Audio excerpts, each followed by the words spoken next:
नमस्कार. Next example same heading असणार आहे की obtain differential equation by eliminating arbitrary constants. So इथे आर्बिटरी कॉन्स्टंट्स कोणते आहेत तर C1 आणि C2 हे कॉन्स्टंट दिसत आहेत, ते आपल्याला इलिमिनेट करून डिफरन्शियल इक्वेशन फॉर्म करायचं. पण इथे जे फंक्शन दिसत आहे ते e⁻² आणि e⁻5x आहे. त्यामुळे या फंक्शनचं काय होतंय बघूया. कारण तुम्हाला माहिती आहे की सायक्लिक फंक्शन आहे, साइन कॉस वगैरे ते तर कधीच व्हॅनिश होत नाहीत, किती डेरिव्हेटिव्ह तुम्ही घेतले, इन्फायनाइट डेरिव्हेटिव्ह घेतली तरी. तसंच सेम e⁻x पण आहे. e⁻x किती वेळा डेरिव्हेटिव्ह घेतला तरी ते कुठेही कॉन्स्टंट होऊन 0 होत नाही, ते इन्फायनाइट टाइम येतच राहतं. सो ह्या टाईपच्या एक्झाम्पलसाठी आता काय करायचं ते आपण बघणार आहोत. हे थोडंसं आता पुन्हा वेगळं म्हटलं तसं डिफरन्शियल इक्वेशन मध्ये तसंच आहे. परत each and every example little bit different, so you have to consider it in a different way. आणि त्याला सॉल्व्ह कसं करायचं कधी कधी थोडीशी वेगळी मेथड असू शकते. बघूया आपण ह्या टाईपच्या एक्झाम्पलला कशी मेथड आहे ती. सो फंक्शन दिलंय y = C1 e⁻² plus C2 e⁻5x. हे आपलं फंक्शन आहे. आता आपण फर्स्ट डेरिव्हेटिव्ह घेऊन बघूया. तिथे जर काही कॉन्स्टंट डिलीट झाले तर बघू, नाही तर मग सेकंड डेरिव्हेटिव्ह घेऊ. तेही झालं नाही तर मग काय करायचं ते आपण. सो फर्स्ट आपण घेणार आहोत फर्स्ट डेरिव्हेटिव्ह घेऊया. सो yचं डेरिव्हेटिव्ह असतं डिफरन्शिएटिंग ऑन बोथ साइड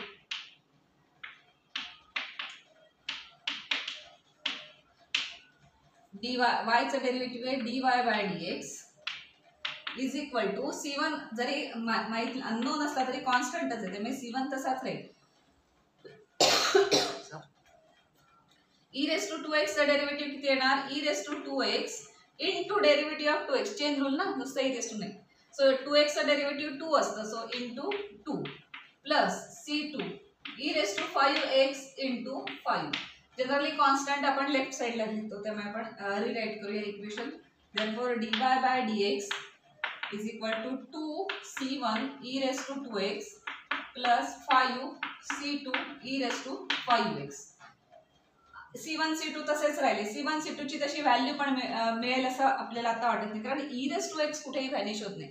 त्याला एक सिंपल मेथड आहे. ह्या टाईपच्या एक्झाम्पल्स आली e⁻² असं आलं जे व्हॅनिश होत नाहीये त्याचं डेरिव्हेटिव्ह, अशा टाईपची एक्झाम्पल्स आली तर त्याला एक सिंपल मेथड आहे. तर ती मेथड काय ते आता आपण बघणार. पण त्यासाठी इक्वेशन 1 जे आपल्याला दिलेलं आहे एक्सप्रेशन, त्याला इक्वेशन 1 म्हटलं. फर्स्ट डेरिव्हेटिव्ह जे आपण कॅल्क्युलेट करू त्याला इक्वेशन 2 म्हटलं. तर अजून एकदा डेरिव्हेटिव्ह 3 इक्वेशन्स त्याला लागतात, कारण आपण इथे आता डिटर्मिनंट आणि इक्वेशन्स, डिटर्मिनंट आपण इक्वेशन फॉर्म करण्यासाठी यूज करतो किंवा इक्वेशन सॉल्व्ह करण्यासाठी डिटर्मिनंटचा यूज करतो. हे आपण 10वीत वगैरे बघितलं असेल, क्रेमर्स रूल वगैरे आठवत असेल. सो डिटर्मिनंट म्हणजे काय हा कन्सेप्ट तुम्हाला माहिती आहे. आणि डिटर्मिनंट आपण इक्वेशन सॉल्व्ह करण्यासाठी यूज करतो. त्यामुळे ती इक्वेशन डिटर्मिनंट मध्ये कशी रिप्रेझेंट करायची हे आपल्याला माहिती आहे की लेफ्ट साइड मग कोणाचे कोएफिशियंट कुठे लिहायचे वगैरे ते सगळं आपल्याला माहिती आहे. तर तो डिटर्मिनंट कन्सेप्ट आपण इथे यूज करून हे सॉल्व्ह करणार आहोत. ॲक्च्युली हे जास्त सिंपल एक्झाम्पल आहे की हे व्हॅनिश होत नाही आहेत अजूनही, पण हे ॲक्च्युली सिंपल होणार आहे कारण डिटर्मिनंटचा यूज करणार आहोत. So again differentiating on both side.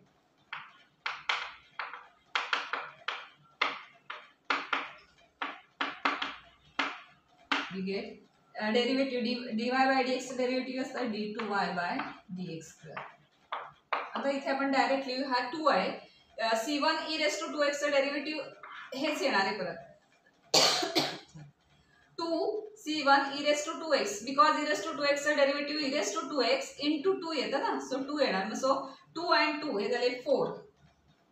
त्यामुळे 4C1 e⁻²x. 4 का आले ते लक्षात आलं ना, हा 2 इथला प्लस e⁻²x च्या डेरिव्हेटिव्हचा 2 आला मल्टिप्लाय म्हणून. So 4C1 e⁻².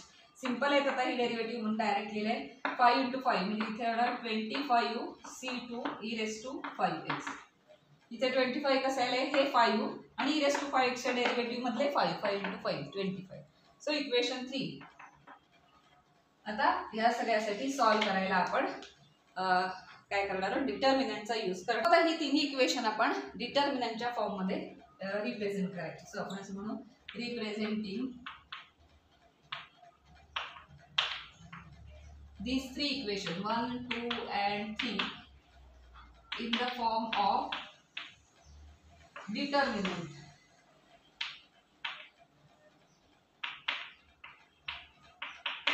आता डिटर्मिनंटच्या फॉर्म मध्ये आपण रिप्रेझेंट करणार आहोत. त्यामुळे डिटर्मिनंट व्हायचे. मॅट्रायसिस, डिटर्मिनंट हे कन्सेप्ट आता माहिती आहेत आपल्याला. आत्ता आठवत नसतील तर मला वाटतं 11वीत तुम्हाला परत हा मॅट्रायसिसचा कन्सेप्ट होतो. क्रेमर्स रूल वगैरे असतो.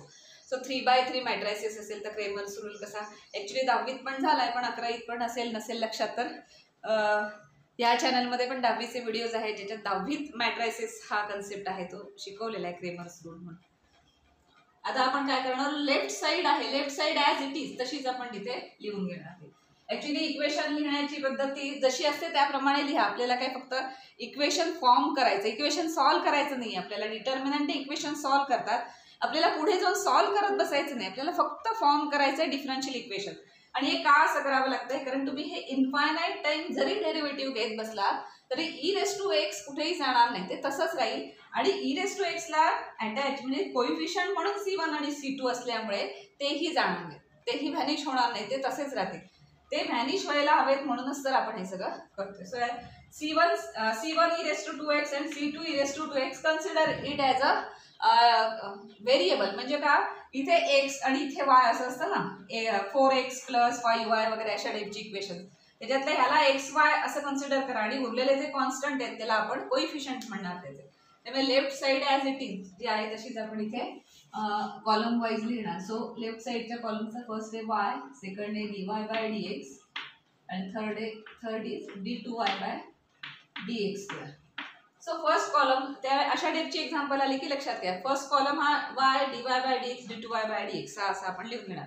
आणि सेकंड कॉलम मध्ये याला तुम्ही x मानलं म्हणजे x कन्सिडर करा e⁻2x, C1 e⁻2x ला x म्हणा ह्याला आणि याला y असं कन्सिडर करा. मग x चे कोइफिशियंट सेकंड कॉलम मध्ये, y चे कोइफिशियंट थर्ड कॉलम मध्ये असले. त्याचा कोइफिशियंट किती आहे, इथे आहे 1, सो 1. इथे किती आहे त्याचा कोइफिशियंट, इक्वेशन 2 मध्ये बघा तो आहे 2 आणि इक्वेशन 3 मध्ये बघा तो आहे 4. याचा कोइफिशियंट इथे आहे 1, इथे आहे 5 आणि इथे 20. सो अशा फॉर्मॅटमध्ये आपण ते इक्वेशन तिथे घेणार. अर्थातच ह्या सगळ्या डिटर्मिनंटला आपण काय करतो, इक्वेट टू 0. आणि फक्त डिफरन्शियल इक्वेशन फॉर्म करायचं आहे. सॉल्व्ह कसं करायचं हे आपण नंतर बघणार आहोत. अजून डिफरन्शियल इक्वेशन सॉल्व्ह कशी करायची आपण शिकलेली नाही, माहिती नाही आपल्याला. आता हा डिटर्मिनंट कसा फॉर्म करायचा आहे आपल्याला माहिती आहे, कसा याचा काय रूल असतो. ही टर्म असते, ही टर्म घ्यायची, त्याच्यानंतर हा प्रॉडक्ट मायनस हा प्रॉडक्ट असं त्याला मल्टिप्लाय करायचं. So first term that implies y into bracket हा product means 2 into 25 विसरला असा डिटर्मिनंट तर मागे जाऊ चेक करा की कसा सॉल्व्ह केलाय आपण. हा नंबर घेतो फर्स्ट प्लेसला, ह्याला या प्लेसेसला नाव आहेत ना, ह्याला म्हणतात 1-1 प्लेस, ह्याला म्हणतात 1-2 प्लेस, ह्याला 1-3 place, this is 2-1 place, this is 2-2 place, this is 2-3, he 3-1, this is 3-2 and this is 3-3 place. असं म्हणतो ना आपण A11, A12, A3 अशा पोझिशनच्या. सो A11 आणि मग ब्रॅकेटमध्ये काय असतं 2-2, 3-3 मायनस 2-3, 3-2 ह्या पोझिशनचा प्रॉडक्ट घेऊन मायनस करायचं आणि त्याच डायरेक्शनने करायचं. हे पण आपल्याला माहिती आहे, डायरेक्शन उलटी नाही घ्यायची, ही डायरेक्शन मायनस ही डायरेक्शन. त्याच्यानंतर सेकंड 1-2 पोझिशनचा नंबर घ्यायचा आहे, पण alternate plus or minus sine असतात. त्यामुळे ह्या पोझिशनच्या नंबरला मायनस म्हणजे जे काय असेल साईन त्याच्या बरोबर काय म्हणायचं ते अपोजिट साईन येतं. सो दिस इज मायनस, कारण इथे प्लस आहे म्हणून इथे मायनस घ्यायचं, 1 into bracket.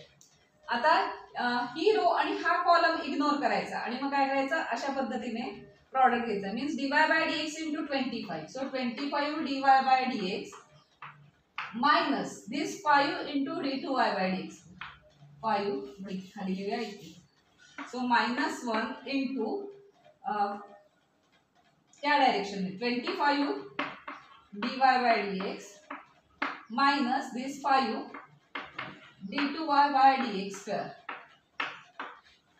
Plus sign opposite sign मग परत अल्टरनेट ना, सो परत प्लस साइन, याचा प्लस असेल तर प्लस 1-3 पोझिशनचा नंबर घ्यायचा, तो नंबर इथे लिहिला आपण 1 इंटू ब्रॅकेट कोणाचा प्रॉडक्ट घ्यायचा, हा कॉलम आणि ही रो इग्नोर करायची, उरले कुठले हे 4 number. So this into this means 4 into dy/dx minus this 2 into d2y/dx².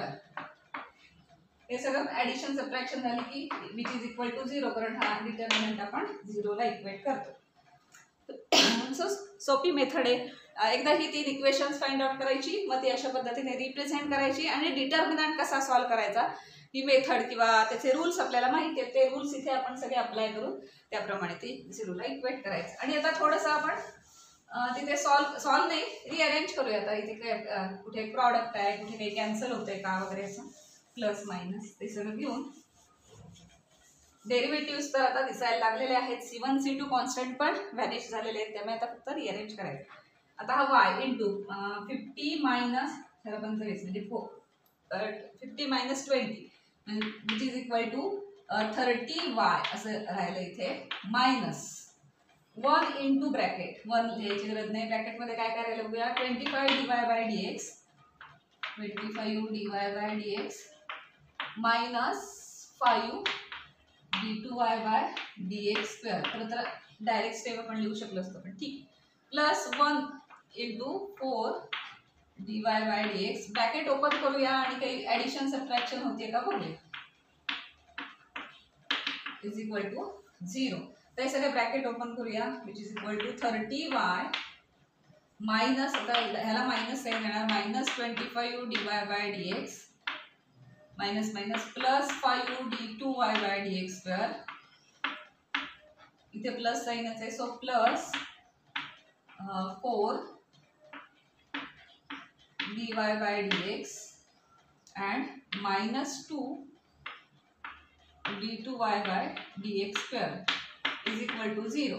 आता व्हेरिएबलचं जसं आपण इक्वेशन मध्ये घेतो तशाच फॉर्म मध्ये dy/dx आणि dy/dx इथे सेम आहे, ते आपण ऍड सबट्रॅक्ट वगैरे करू शकतो. इथे पण d2y/dx स्क्वेअर आणि इथे d2y/dx square, so same same याच्या ॲडिशन सबट्रॅक्शन होईल.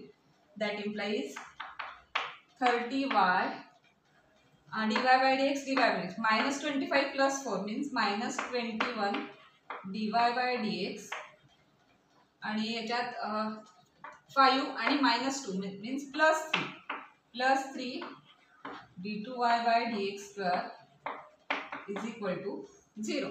आता फक्त याच्यातनं सगळ्यातनं हे कॉमन जात आहेत बघा 3, कारण इथे पण 3 आहे, तिथे 3 इंटू 7 आहे, तिथे 3 इंटू 10 आहे. हे आलंय तुमचं फायनल आन्सर, पण अजून थोडं सिम्प्लिफाय करायचं तर 3 कॉमन दिसत आहेत, तेवढे कॉमन घेऊन जाऊ देत राईट साईडला. Means final differential equation is